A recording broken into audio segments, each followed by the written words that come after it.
నమోऽस्तु భగవన్ విశ్వేశ్వరాయ మహాదేవాయ త్ర్యంబకాయ త్రిపురాంతకాయ త్రికాగ్నికాలాయ కాలాగ్నిరుద్రాయ నీలకంఠాయ మృత్యుంజయాయ సర్వేశ్వరాయ సదాశివాయ శ్రీమన్ మహాదేవాయ నమః. రామాయ రామభద్రాయ రామచంద్రాయ వేధసే రఘునాథాయ నాథాయ సీతాయ పతయే నమః.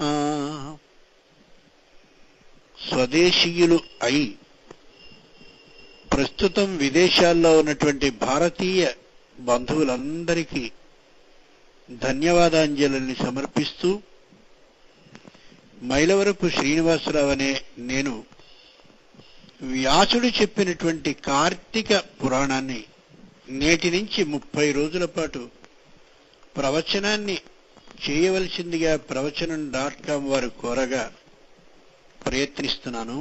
మొదటి అధ్యాయాన్ని గురించి ఈ రోజున వివరించబోతున్నాను. కార్తీక సమో మాసః, కార్తీక మాసంతో సమానమైన నెల లేదు అని శాస్త్రం చెప్పేటటువంటి మాట. వ్యాసుడనే మహానుభావుడు సాక్షాత్తు నారాయణ స్వరూపుడు తాను 17 పురాణాలని వ్రాసి 18వ పురాణంగా భాగవతాన్ని వ్రాశాడు. ఈ 18 పురాణాల్లోనూ స్పష్టంగా కనిపించే ముఖ్యమైన పురాణాల్లో 2 స్కాంద పురాణం, పద్మ పురాణం. ఈ 2 పురాణాల్లోనూ వివరించబడిన అద్భుతమైన పురాణం కార్తీక పురాణం. అంటే కార్తీక మాసం యొక్క విశిష్టత, కార్తీక మాసంలో ఏం చెయ్యాలి, ఏం చేస్తే ఏ ఫలితం లభిస్తుంది, అలా లభించిన వాళ్ళు ఎవళ్ళైనా ఉన్నారా వంటి విశేషాలని 30 రోజుల పాటు వివరిస్తూ కార్తీక పురాణము అనే పేరిట రోజుకొక్కొక్క విశేషాన్ని చొప్పున మహానుభావుడైన వ్యాసో నారాయణో హరిః, సాక్షాత్తు నారాయణుని అవతారమైన వ్యాసుడు వివరించి మనకు అందించాడు. దాంట్లో మొట్టమొదటి అధ్యాయాన్ని మనం తెలుసుకోబోతున్నాం. అంటే ఈ 30 రోజుల పాటు కార్తీక పురాణాన్ని విన్నట్టయితే కార్తీక మాసానికి సంబంధించి ఒత్తులు ఎన్ని వెలిగించాలి, ఎలా వెలిగించాలి, ఎప్పుడు లేవాలి, ఎప్పుడు స్నానం చేయాలి, ఎలా చెయ్యాలి, ఈ విధమైన అన్ని అనుమానాలు సంపూర్ణంగా తొలగుతాయి అన్నమాట. శౌనకాది మహర్షులందరూ సూత మహర్షికి నమస్కరించి, అయ్యా నాకు చాలా కాలం నుంచి ఒక అనుమానం బాధిస్తోంది. కార్తీక మాసంలో ఆరాధ్యుడు అంటే ఆరాధింపదగినటువంటి వాడు శంకరుడు అని చెప్తారు. ఆ శంకరుని యొక్క విశేషాలన్నిటినీ కూడా ఒక మాసం గొప్పదిగా ఏర్పాటు చేయదలిచి నారాయణుడు ఈ కార్తీక మాసాన్ని ఏర్పాటు చేశాడు అంటారు. ఈ నెల రోజుల్లోనూ ఏం చెయ్యాలి అని శౌనకాదులందరూ సూతుణ్ణి అడిగితే ఆయన ప్రారంభించి చెప్తున్నాడు. బ్రాహ్మీ ముహూర్తే చోత్థాయ,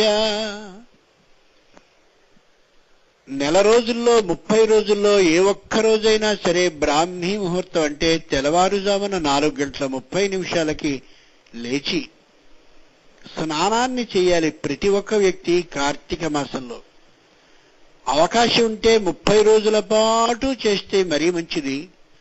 కనీసం ఒక్కరోజైనా చేయడం మంచిది. లేదా 4 సోమవారాలుంటాయే, 4 సోమవారాల పాటు చేస్తే విశేషం కూడా అని ప్రారంభించి స్నానం ఎలా చేయాలో ముందు చెప్పాడు. అంటే కార్తీక మాసంలో నెల రోజులు ఆచరించవలసిన దినచర్యని పరోక్షంగా చెప్తున్నాడు అన్నమాట. ఆపోహిష్టాదిభిర్మాంత్రం గోరజసా వాయువ్యం భస్మన అగ్నేయం జలావగాహో వారుణం నాభేరథ ప్రక్షాళనమూర్ధ్వమార్ద్రవాససా సమ్మార్జనం కాపిలం ఆతప ఆతపం ఉత్తమం మానసం స్మానం విష్ణో స్మరణ పూర్వకం. దాంట్లో ఉన్న పంక్తులు ఇవి. యథార్థమైన మంత్రాలే వచ్చినటువంటి వాడైతే పారే నది, ప్రవహించేటటువంటి నది ఎక్కడైతే ఉంటుందో అక్కడికి వెళ్ళి ఆపోహిష్టామయో భవస్థాన ఊర్జే దధాతన మహేరణాయ చక్షసే అని కొన్ని మంత్రాలు, నీటి యొక్క గొప్పతనాన్ని వివరించే మంత్రాలున్నాయి. వాటిని జపించుకుంటూ స్నానం చేయడం అది ఉత్తమం. దాన్ని మాంత్ర స్నానము అంటారు. మాకు మంత్రాలు రావు, పారే నది కూడా లేదు, మరి మా విధం ఎలాగా అని ఆలోచించి ఎవరైనా అడుగుతారని ఊహించినటువంటి మహానుభావుడైన వ్యాసుడు గోరజసా వాయవ్యం, అయితే ఓ పని చేయండమ్మా, ఆవు నడిచినటువంటి గిట్టల కింద ధూళి కాని ఉన్నట్లయితే ఆ ధూళిని తల మీద చల్లుకుంటే అమోఘమైనటువంటి